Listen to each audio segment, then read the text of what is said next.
नमस्कार साथियों, स्वागत है आप सभी का आपकी अपनी पाठशाला पर। मैं हूं अंकित अवस्थी। आप है मेरे सामने आज एक नए इफेक्ट की चर्चा करने, और इफेक्ट का नाम है ट्रंप इफेक्ट। ये अपन ने अपना नया वर्ड कॉइन कर लिया है, भविष्य में इसकी चर्चा भी होती रहेगी। तो ट्रंप इफेक्ट में आज चर्चा है शेख हसीना के दिन पलटने की। शेख हसीना जो अपने ही देश से अगस्त से यानी पिछले 6 महीने से निकाली हुई बैठी हैं, और ये महाराज जो बिना इलेक्शन जीते ही सत्ता का राज ले रहे हैं, सत्ता का सुख ले रहे हैं, इनके दिन लदने वाले हैं और इनकी वापसी होने वाली है। और ये बात हम इसलिए कह रहे हैं क्योंकि इनके लिए बांग्लादेश में माहौल शुरू हो चुका है। कारण यह है कि ये जिस पार्टी से बिलोंग करती हैं उसका नाम है आवामी लीग, और उसने कहा है कि हम प्रोटेस्ट करना शुरू कर रहे हैं। बाय द वे, जब बात प्रोटेस्ट की हो तो ये महाशय धरती से प्रधानमंत्री तक का जो सफर पैदा किए, या फिर कहिए कि जो चीफ एडवाइजर जो बांग्लादेश के सर्वे सर्वा बनकर ये बैठे हैं, ये प्रोटेस्ट की ही पैदावार थे। हालांकि प्रोटेस्ट में ये कहीं तक फेस नहीं थे, बस अमेरिका को ये पसंद थे, बाइडेन को ये पसंद थे, तो उठाकर इनको बिठाया गया था। छात्रों को कोई ना कोई पद पकड़ा दिया गया था। यही सब जगह दुनियादारी में नोबेल पुरस्कार विजेता होने के नाम पर अपना ज्ञान बिखेरते फिर रहे हैं। ऐसे में अब जिस प्रोटेस्ट के दम पर ये आए थे, प्रोटेस्ट के दम पर ही तो कभी बांग्लादेश आजाद हुआ था, और बांग्लादेश को आजाद कराने वाली पार्टी ही आवामी लीग थी। ऐसे में उनसे प्रोटेस्ट का मूलभूत अधिकार आप कैसे छीन लेंगे, जिसने पाकिस्तान से, पूर्वी पाकिस्तान को अलग करके बांग्लादेश बनवा लिया हो। अगर आप उस पार्टी से कह रहे हैं कि आप प्रोटेस्ट कैसे करेंगे, हम करने नहीं देंगे, ऐसे इन्होंने बहुत देखे हैं। हेडलाइंस यही बनती हैं, बांग्लादेश की आवामी लीग प्लान कर रही है टू स्ट्राइक बैक। और ऐसे में प्रोटेस्ट, ब्लॉकेड और ये बंद सब प्लान हो रहा है, और यही खबर इस समय की बड़ी खबर बनकर आ रही है। बांग्लादेश की आवामी लीग ने प्रॉपर तरीके से अनाउंस कर दिया है कि शेख हसीना के खिलाफ दर्ज सभी मुकदमे वापस हों, धार्मिक अल्पसंख्यकों के खिलाफ हो रहे उत्पीड़न वो पूरी तरह समाप्त हों, और इस पूरे कार्यक्रम को करने की इन्होंने बकायदा जारी एडवाइजरी कर दी है। आवामी लीग के बारे में मैं फिर बता दूं, यह शेख हसीना की पार्टी है। यह वो पार्टी है जिस पार्टी ने पाकिस्तान का, जब पूर्वी पाकिस्तान बांग्लादेश हुआ करता था, उस समय भी यह पार्टी चुनाव लड़ा करती थी। शेख मुजीबुर रहमान इसके साथ में रहे। शेख मुजीबुर रहमान जो कि शेख हसीना के फादर हैं, वो इसी पार्टी से संबद्ध थे। तो अब अचानक आपके दिमाग में बड़ा प्रश्न आना शुरू होगा, और वो प्रश्न ये सब अचानक कैसे हो गया है। पहली बात तो ये कि शेख हसीना हटी कैसे थी, तो पहले वो भी हम आपको रिवाइज कराएंगे। और उसके साथ साथ अब तक ये बताने की जरूरत नहीं होनी चाहिए कि जो 6 महीने से नहीं हुआ वो अचानक अब कैसे होना शुरू होगा। तो ये आप सब जान रहे हैं जो हो रहा है, बस अब हमको उसको लाइन की परिभाषा में डालना है। तो चलिए शुरू से शुरू करते हुए लेकर आते हैं, और पूरी कहानी रिवाइज करते हुए आपके सामने सुनाते हैं। कहानी शुरू होती है शेख हसीना के 5वीं बार पीएम बनने से।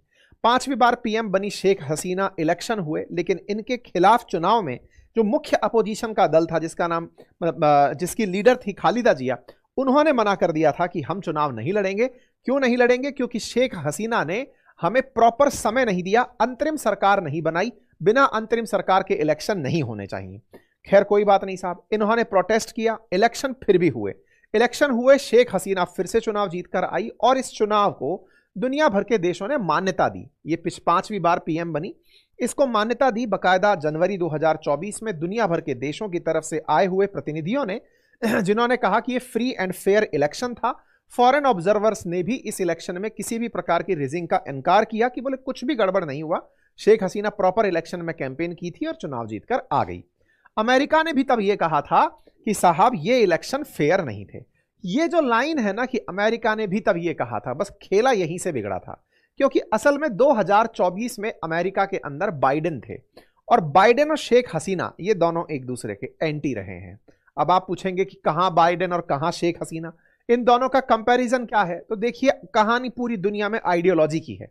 जैसे अगर कोई ये पूछे कि यूएसएसआर और यूएसए में लड़ाई किस बात की थी, तो आंसर था आइडियोलॉजी की। वो कहता है साम्यवाद बढ़िया है, वो कहता है पूंजीवाद बढ़िया है। यूएसएसआर केवल आइडियोलॉजी को बताने बचाने के चक्कर में 15 देशों में टूट गया। आज भी रूस और अमेरिका में लड़ाई किस बात की है कि बड़ा कौन? कहानी केवल आइडियोलॉजी की है। और जब कोई आइडियोलॉजी लेकर चल रहा हो, तो फिर बाइडेन की जो आइडियोलॉजी है, वो आइडियोलॉजी कहते हैं कि हम डेमोक्रेसी को बढ़ावा देते हैं। और डेमोक्रेसी को बढ़ावा देने का मतलब है कि फ्री एंड फेयर इलेक्शंस को बढ़ावा देते हैं। अब चूंकि फ्री एंड फेयर इलेक्शन नहीं हुए अमेरिका की नजर में, तो अमेरिका तब बाइडेन वाला अमेरिका, तब बाइडेन की डेमोक्रेटिक पार्टी सत्ता में थी, बाइडेन के जॉर्ज सोरोस फंडिंग करने वाले थे। तो ऐसे में इन्होंने कहा कि नहीं साहब, हमको यह बर्दाश्त नहीं है। और जब अमेरिका को कोई बर्दाश्त नहीं है तो फिर आप जानते हैं कि अमेरिका क्या करता है, अमेरिका उसको साम दाम दंड भेद से हटाने निकल पड़ता है। यही हुआ। जिम्मेदारी दी गई अमेरिका की तरफ से डोनाल्ड लू को कि जाओ भैया, जाकर के इस पर्टिकुलर साउथ और सेंट्रल एशिया के अंदर अपना मामला, ये यूएस के असिस्टेंट सेक्रेटरी नियुक्त किए गए पर्टिकुलर पाकिस्तान, अफगानिस्तान, बांग्लादेश, इन सब के लिए, और कहा कि जाओ और थोड़ा देखो हमारा राज कैसे चलेगा। ये आते हैं, ये यहां पर आकर शेख हसीना से मुलाकात करते हैं, कहते हैं कि मैडम जी, आपके यहां से हमें एक आइलैंड चाहिए, नाम उसका सेंट मार्टिन है। देखो हमारे पास इस समय यह ऑप्शन है कि हम आपकी सत्ता पलटा दें, अगर आप हमें एक आइलैंड दे दें तो हम फिर भी आपके साथ खेला मान जाएंगे। शेख हसीना ने कही नहीं साहब, मेरी सत्ता पर पकड़ अच्छी है, फ्री फेयर इलेक्शन करके मैं आई हूं, पड़ोसी मुल्क मेरे साथ में है, मुझे कोई दिक्कत नहीं है, आप जाइए। डोनाल्ड लू जाते हैं, अब्बा को बताते हैं। इधर शेख हसीना जो है वो अपनी जनता को बता देती है कि देखो भाई, बांग्लादेश से तोड़कर एक नया देश बनाने की ये लोग बात कर रहे हैं, ये चाहते हैं कि म्यांमार और बांग्लादेश में से निकालकर कुछ बनाएं। हमने 8 महीने पहले इस सेशन को किया था, पूरा सिस्टमेटिकली आप देखते चलिए कैसे कैसे सब घटित हुआ था, ये जानकारी हमने आपको तब दी थी।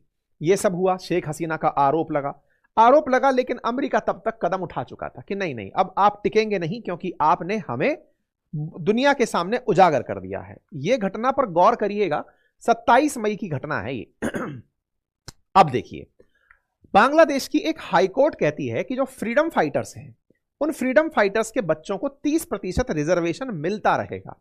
एक रिजर्वेशन की बात थी, स्टूडेंट जो जॉब करने वाले जाएंगे या फिर कॉलेज में एडमिशन लेंगे, उनके रिजर्वेशन की बात थी, फ्रीडम फाइटर्स के बच्चों के लिए कि भाई उनको रिजर्वेशन कैटेगरी में डालो। इस बात पर बांग्लादेश के अंदर दंगे शुरू हो जाते हैं, प्रोटेस्ट शुरू हो जाते हैं। मतलब कोई भी बात, जैसे मान लीजिए कि कल को हमारे देश में इस बात पर प्रोटेस्ट हो जाए कि जाम बहुत लगता है साहब, इस बात पर प्रोटेस्ट शुरू हो जाए कि साहब हवा खराब हो गई, बस प्रोटेस्ट शुरू हो गया, कारण कोई भी हो, बस प्रोटेस्ट शुरू हो गया प्रोटेस्ट को फ्यूल चाहिए होता है। प्रोटेस्ट के लिए जब इतने सारे लोग निकल कर आते हैं, जैसे कश्मीर के अंदर प्रोटेस्टर्स के नाम पर जो पत्थरबाज निकल कर आते थे, तो उनके पीछे फंडिंग होती थी। पत्थरबाज जब पत्थर मारने आएगा तो उधर से भी तो गोली खाएगा, तो उसकी फंडिंग हो रखी है कि जा 500 रुपए मिलेंगे, 2 मिनट पत्थर मार के आजा, कैमरा दिखे तब पत्थर मार देना, बस लग जाएगा कश्मीर में कुछ हो रहा है। जैसे ही फंडिंग रोकी, पत्थरबाजी खत्म हो गई। तो इनकी हुई भरपूर फंडिंग और तमाम तरीके से लोग जो हैं वो सड़कों पर उतर आए। इस बढ़िया फंडिंग को अमेरिका फंड कर रहा था। ये फंडिंग भाई साहब जून 5 से लेकर के जुलाई 21 के बीच में इतना काम की कि सुप्रीम कोर्ट ने इस आदेश को पलटते हुए फ्रीडम फाइटर्स को 5% रिजर्वेशन दे दिया कि सब 5% रिजर्वेशन दे देंगे, सारा रिजर्वेशन वापस कर रहे हैं, कोई दिक्कत नहीं है, मत लड़ो। मतलब दुनिया में पहली बार ऐसा देखने को मिल रहा था कि रिजर्वेशन के खिलाफ प्रोटेस्ट हो रहा था, और वो भी इस हद का। जनरली रिजर्वेशन के लिए प्रोटेस्ट देखे गए हैं भारत में, रिजर्वेशन के खिलाफ इतनी बड़ी संख्या में प्रोटेस्ट, ये अपने आप में मिरेकल ही था। बांग्लादेश ने ये देखा और सुप्रीम कोर्ट ने कहा भाई इतनी ज्यादा प्रतिक्रिया हो रही है देश के जो मतलब फ्रीडम फाइटर्स हैं उनके खिलाफ, चलो कोई बात नहीं साहब, कर दिया साहब, सुप्रीम कोर्ट ने वापसी कर दी। लेकिन अब तक तो खून मुंह लग चुका था। ऐसे में ये प्रोटेस्टर्स ने धीरे धीरे इस प्रोटेस्ट के दौरान जो लोग मरे उनके नाम पर जस्टिस मांगने की लड़ाई शुरू कर दी। पहले रास्ता रोक करके धरना प्रदर्शन, दंगा फसाद खुद किया, सिक्योरिटी फोर्सेस ने उनको रोका तो इसके खिलाफ प्रोटेस्ट शुरू किया कि आपने हमें कैसे रोका, और रोका तो कुछ लोग मर गए, उनको न्याय चाहिए। बस अब तो वो फ्यूल हो रहा था प्रॉपर तरीके से। हालात इतने बिगड़ गए फ्यूलिंग के कि शेख हसीना को 5 अगस्त को देश छोड़कर ही निकलना पड़ा। निकल करके आनन फानन में वो इंडिया आई, और इंडिया आकर के उन्होंने पद पर जगह ली कि भाई मेरे को यहां पे रख लो, कोई बात नहीं।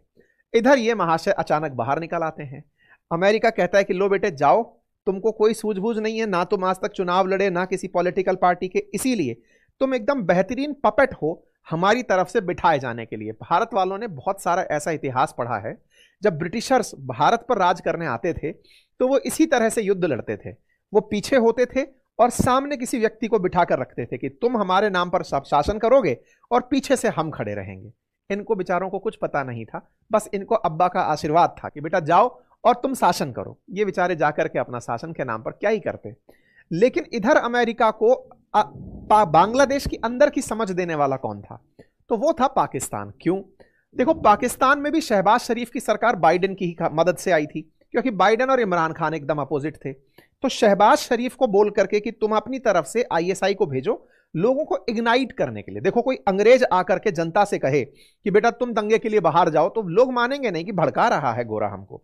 लेकिन उसका उल्टा देखा जाए, उनके सी ही रंग रोगन का आदमी आए, उनकी सी ही इस्लाम को मानने वाला, उनकी तरह व्यवहार रखने वाला, तो वो तो पाकिस्तानी होगा। तो पाकिस्तान ने अपनी तरफ से जासूस भेज भेजकर, पाकिस्तान के लोगों को भेज भेजकर बांग्लादेश के लोगों को भड़काया था। तो भाई इस बारे में बात निकल कर आई, शेख हसीना के बेटे ने कहा कि ये पूरा किया धरा अमेरिका के साथ साथ पाकिस्तान की स्पाई एजेंसी का है। भाई पाकिस्तान के पास में नौकरी भी तो चाहिए। पाकिस्तानियों को बांग्लादेश में नौकरी मिल गई थी कि जाओ और दंगे भड़कवाओ, ये सब काम हो गया साहब, कोई बात नहीं। इसकी पुष्टि हुई जब ये दोनों लोग मिल लिए कि हाँ भाई देखो बढ़िया, एकदम बढ़िया, अमेरिका ने कहा कि तुमको सत्ता में बिठा दिया गया, ठीक है। अब बोले यार तुम आ तो गए हो, अब हमारा भी कुछ काम करो। बोले बताओ साहब आपका क्या काम है। बोले तुम्हें पता है शेख हसीना बांग्लादेश कैसे बनाई थी। बोले कैसे बनाई थी। पाकिस्तान को तोड़कर बनाई थी। तो तुम एक काम करो, इस तरह की हरकतें करो कि बांग्लादेशियों को नफरत हो जाए अपने होने पर। भाई इन्होंने बांग्लादेशियों में ही नफरत भर दी खुद के होने पर। मतलब ये वैसा है जैसे हम लोग 1947 को आजाद हुए, हमको ही ये कहा जाए कि आप अपने स्वतंत्रता सेनानियों के खिलाफ प्रोटेस्ट करो, अपने स्वतंत्रता खिलाड़ियों के स्टैच्यू तोड़ दो, उनके नाम के स्कूल हवाई अड्डे फोड़ फाड़ दो, सब तोड़ दो। बोले क्यों। बोले तुम्हें स्वतंत्र होने का अधिकार नहीं। मतलब उल्टा जॉम्बी बना दिया। पैसे की ताकत देखो गरीबों के साथ क्या क्या करवाती है। यही हुआ। बांग्लादेश की जनता भड़की और भड़क करके उन्होंने अपने ही देश में अपने ही जो स्वतंत्रता सेनानी थे उनके खिलाफ प्रदर्शन शुरू कर दिया। शुरू हुआ शेख हसीना के पापा मुजीबुर रहमान से।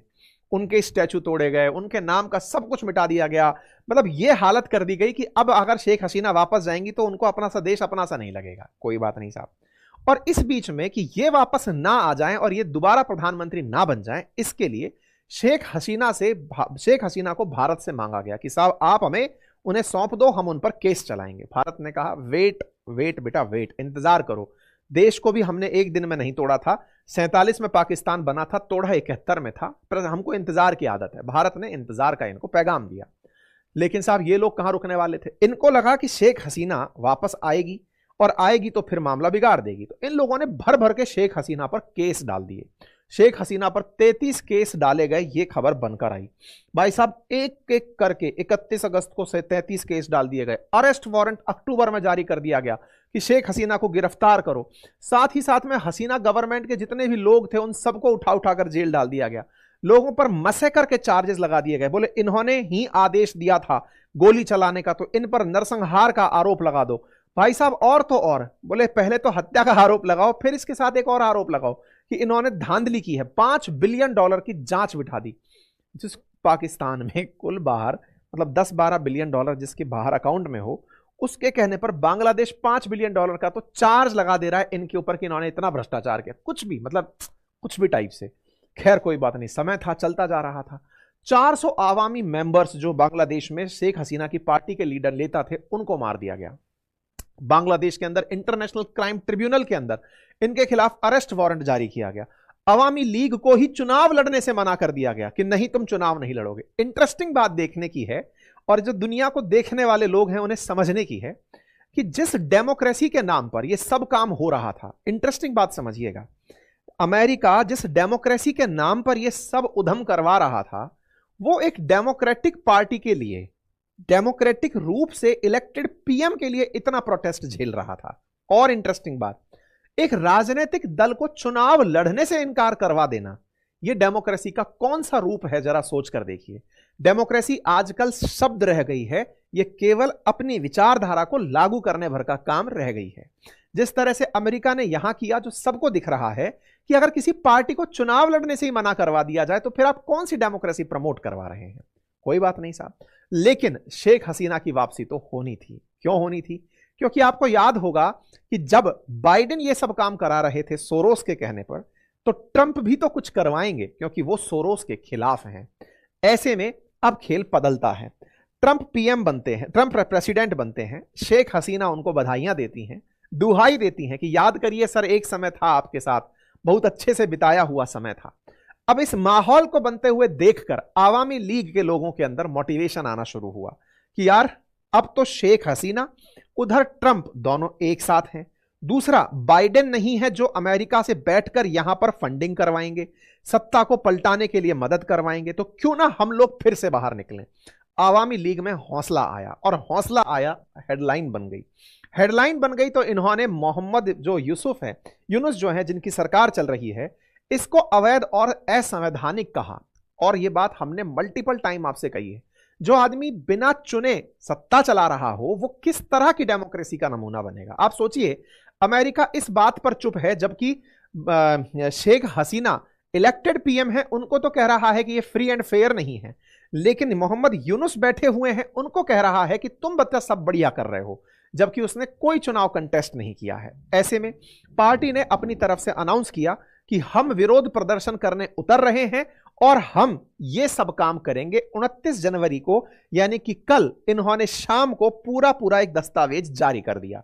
इस पूरे दस्तावेज में इन्होंने कहा कि आवामी लीग पीसफुल कैंपेन करने जा रही है, जिसमें 1 फरवरी से 5 फरवरी के बीच पार्टी कार्यकर्ता पर्चे बांटेंगे। हाँ जी, पर्चे बंटने वाले हैं। फिर से कार्यकर्ता बाहर निकलेगा, खर्चा होगा, खर्चा अब ट्रंप पहुंचाएंगे या कोई ट्रंप समर्थक, ये देखने वाला होगा, या भारत क्या करता है वो देखने वाला होगा। 6 फरवरी को विरोध मार्च और रैली निकाली जाएगी। 10 फरवरी को दूसरी विरोध रैली होगी। 16 फरवरी को देशव्यापी नाकाबंदी होगी और 18 फरवरी को सुबह से लेकर शाम तक देशव्यापी हड़ताल होगी। यह काम कार्यक्रम जारी आवामी लीग के द्वारा प्रॉपर टाइम ड्यूरेशन के साथ कर दिया गया है। आवामी लीग ने साफ रखा है कि पॉलिटिकल प्रिजनर्स को रिलीज किया जाए, सभी प्रकार के झूठे मुकदमे वापस लिए जाएं, हमारे जो अंसार मेंबर्स हैं उन अंसार मेंबर्स के खिलाफ जो इन्वेस्टिगेशन चल रही है वो बंद किया जाए, साथ ही साथ में जो अनइलेक्टेड और अनकॉन्स्टिट्यूशनल लोग बैठे हैं जैसे यूनुस, इनको इस्तीफा दिलवाया जाए, और साथ ही साथ में हम लोग मतलब ये सारे कार्यक्रम करने जा रहे हैं। इंटरेस्टिंग बात क्या है, अंसार ग्रुप, ये अंसार ग्रुप क्या है वो भी जान लीजिए। जैसे भारत के अंदर अर्धसैनिक बल होते हैं, पैरामिलिट्री फोर्सेस होती हैं, सीआरपीएफ, सीएपीएफ, बीएसएफ, ऐसे ही बांग्लादेश के अंदर बांग्लादेश अंसार है, जो कि इनकी होम मिनिस्ट्री के अंडर काम करती है। लगभग 61 लाख लोग अंसार के रूप में काम करते हैं। ये शेख हसीना समर्थक माने जाते हैं। सेना तो बिखर गई थी, सेना तो बिगल करके चली गई थी किस तरफ, मोहम्मद यूनुस की तरफ, लेकिन जो पैरामिलिट्री फोर्स है, देखिए यहां समझने की आवश्यकता है, सेना रक्षा मंत्रालय के अधीन होती है, पैरामिलिट्री गृह मंत्रालय के अधीन होती है, और गृह मंत्रालय की पकड़ शेख हसीना की बढ़िया थी तो सेना के ऊपर भी। अपने ही जीजाजी को उन्होंने सेना का अध्यक्ष बनाया था, लेकिन जीजाजी बिखर गए। ऐसे में जीजाजी तो चले गए, लेकिन यहां पर पैरामिलिट्री फोर्स इनके साथ अभी भी खड़ी थी, जिस पर मोहम्मद यूनुस ने पाबंदी लगवा दी। ऐसे में अंसार वालों के लिए कहा गया है कि उनको बाहर निकाला जाए और जो ये फर्जी मुकदमे हैं इनको हटवाया जाए। ये सारे काम होते हुए step down immediately Mohammad Yunus, इस काम का प्रदर्शन होना शुरू हो रहा है। आपको क्या लगता है, ऐसे में मोहम्मद यूनुस के खिलाफ, मोहम्मद यूनुस के जो साथ वाले लोग हैं, ये सब होने देंगे? तो कल का ही जवाब सुन लीजिए। जैसे ही ये न्यूज आई, तुरंत प्रेस सेक्रेटरी बयान देते हैं कि हम आवामी लीग को ऐसा कोई भी प्रोटेस्ट नहीं करने देंगे। आपने अपने घर का बांग्लादेश समझा है क्या जो नहीं करने दोगे? जब तुम कर लिए थे उनके होते हुए, तो फिर ये नहीं कर पाएंगे? ये कैसी डेमोक्रेसी है? मतलब ये समझने वाली बात है। जब मतलब ये समय जो अपने आप का साइकिल बनाता है ना, वो देखने वाली बात है। जब शेख हसीना के समय पर प्रोटेस्ट हो रहे थे, तो इन छात्रों के समर्थन में हमारे देश में भी बहुत सारे लोग उतर आए थे और कहने लगे थे कि देखा, ये होती है डेमोक्रेसी, जनता सड़कों पर उतरती है।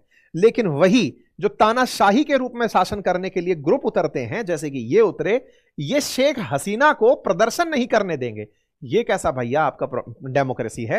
अगर आप वाकई में डेमोक्रेटिक कंट्री हैं, तो प्रदर्शन का अधिकार तो सबका है, अपनी बात रखने का अधिकार तो सबका है। अंतरिम गवर्नमेंट कह रही है कि हम ऐसा कुछ नहीं होने देंगे। अच्छा साहब, आप नहीं होने देंगे? क्यों नहीं होने देंगे? क्योंकि इन्हें लगता है अब्बा नहीं मानेंगे। लेकिन अब्बा तो चले गए। अब अब्बा चले गए तो कौन पीछे है जो अभी भी इनको फ्यूलिंग दे रहा है? तो भाई ये आदमी अभी भी जिंदा है। खाना सारा पूरा पैसे से चलता है। पैसे से चलता है तो जॉर्ज सोरोस के जो सुपुत्र हैं वो आपको याद आ जाएं।